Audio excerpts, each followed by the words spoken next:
Tungkol ito kay ex-Senator Trillanes, yung posibilidad na magiging member siya ng cabinet ni Pangulong Marcos Jr.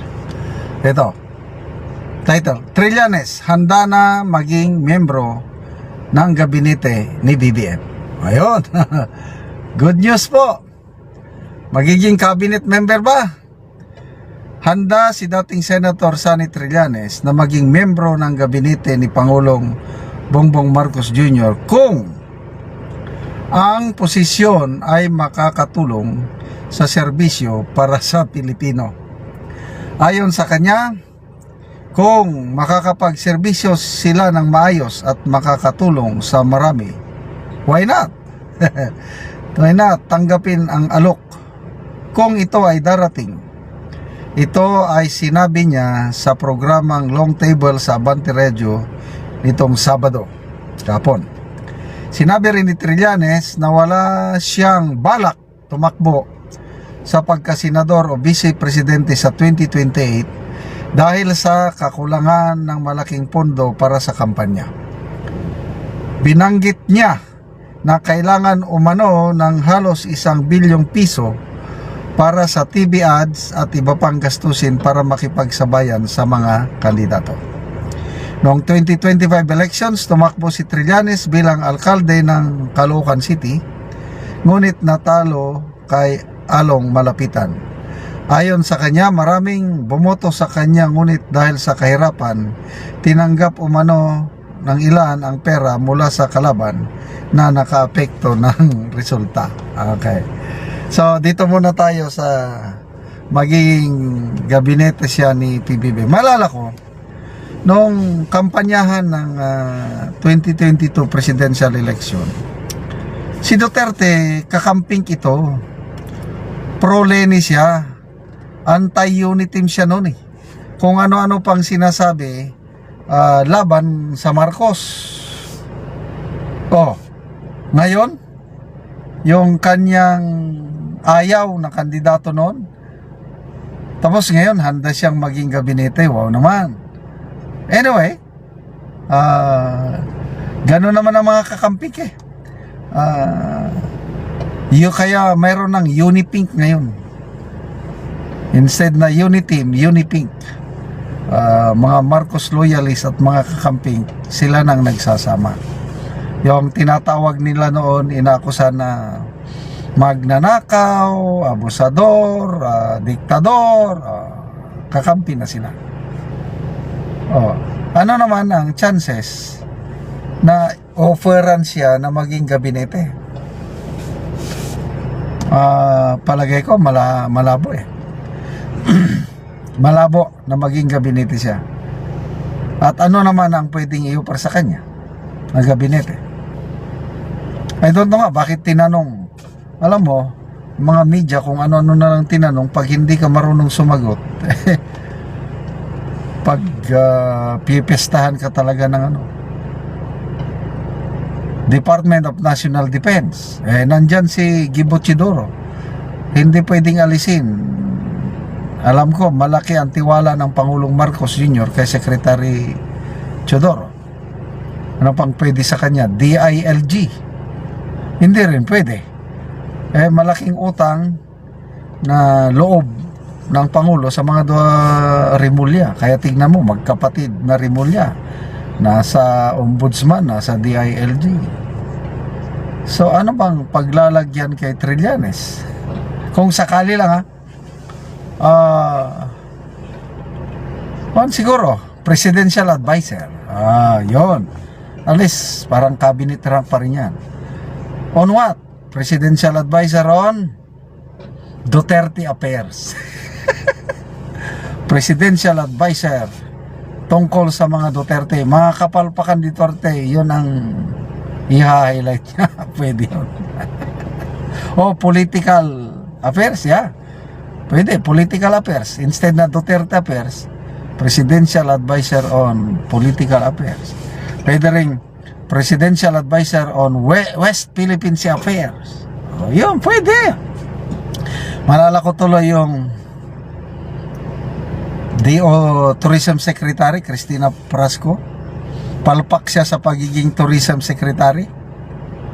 Binigyan pa ng bagong posisyon, presidential advisor on, ano na yun? Sustainable and resilient communities. Ano bang trabaho no? To me, parang duplication of function na lang yun ni Gadon. Si Gadon is poverty alleviation. Ano bang naitutulong ni Gadon? Sinisweldohan natin more than 4 million a year ang estimated na sweldo, lahat na allowances ng isang presidential advisor. Wala namang naitutulong si Gadon. So, ganyan din yung presidential advisor on poverty, hindi pala, sustainable and resilient communities. Tayo ang nagpapasweldo ng mga yan. Kung ano-anong kinikreate ng Pangulo ng mga presidential advisor. Na malala ko nung una si Auntie Claire, nung vlogger ba siya?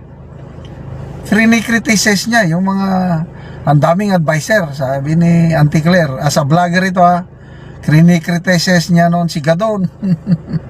O ngayon, magkakampi na sila. Wala talagang permanent friends, walang permanent enemies sa politiko. So, Auntie Claire, dating taga Baticos, ngayon, number 1 defender ng Malacanang. So, good luck. Ito, inamin niya, in fairness sa kanya, tama yung pag-amin niya na kulang siya ng pundo. Kasi tatakbo kang senador, wala kang pundo. Kailan ba nung 2016, ano yun? Tumakbo siyang vice president, talo. Si Trillanes. Kailan ba yan? Tumakbo rin siya ng pagka-senador, 2022 ba? Talo rin. Kaya nung 2025, ayun, Caloocan City Mayor na lang, natalo pa.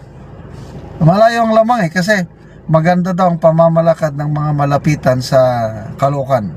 May kaibigan kong taga Caloocan, sabi nila, wala, matatalo yung Trillanes sir dahil okay ang mga malapitan dito sa Caloocan. Ganon. Pahayag ito ni ex-Senator Trillanes. Ikininto niya kung bakit galit siya sa mga Duterte, lalo na kay Tatay Digong, bakit nilalabanan niya ang mga Duterte. Kinilabutan ako, yun ang title.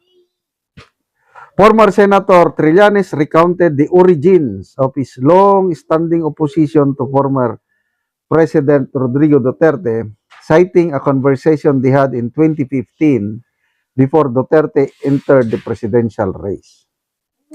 Speaking in an interview on the program Long Table of Abante, Trillanes said he barely knew Duterte at the time, who was then serving as mayor of Davao City. Their interaction, he said, took place in April of 2015 when Duterte's name was only beginning to surface as a potential presidential candidate and had reportedly indicated he would not run. Ito ang mismong pahayag ni Trillanes. Kininto niya sa akin, meaning si PRRD, Mayor Duterte, nagkwento daw kay Trillanes, yung iba't ibang krimen na ginawa niya. Sinabi niya may ginorgor siyang ganito. Gorgor yung ganon. Inarmalite siya, may inarmalite niya na mga tao. Nagtalsikan ang dito. Kinilabutan ako doon na may diferensya ito. Parang hindi mo dapat ikinikwento yan. So, ang impresyon niya, may diferensya sa utak, pag-iisip, si Tatay Digong dahil sa kwento daw na ganun. Trillanes said he was alarmed when he later learned that Duterte had decided to run for president, recalling their earlier discussion. Sabi niya, inisip ko hindi to pwede maging presidente kasi maraming gugurguring Pilipino ito. Kaya talagang simula noon, ginamit ko yung platform ko para kumbinsihin yung mga kababayan natin, huwag niyong iboto ito kasi maraming magugurgor na mga Pilipino. The former senator said the encounter ultimately shaped his stance and motivated him actively to campaign against Duterte's candidacy at this time. Okay, so there are always two sides of a coin. So ito, kwento ni Trillanes, bakit siya galit o inoopos niya ang mga Duterte.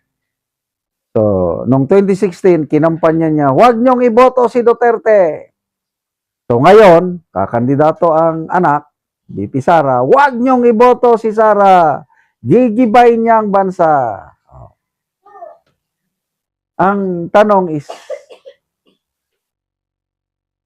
taong bayan, gaano kadami ang maniniwala sa kwento niyang ito? Tignan natin dito sa people's reaction. Dito, kung nag-like, pinapaniwalaan ka nila. Eh kung tinatawanan ka, ibig sabihin, wala ka ng credibility.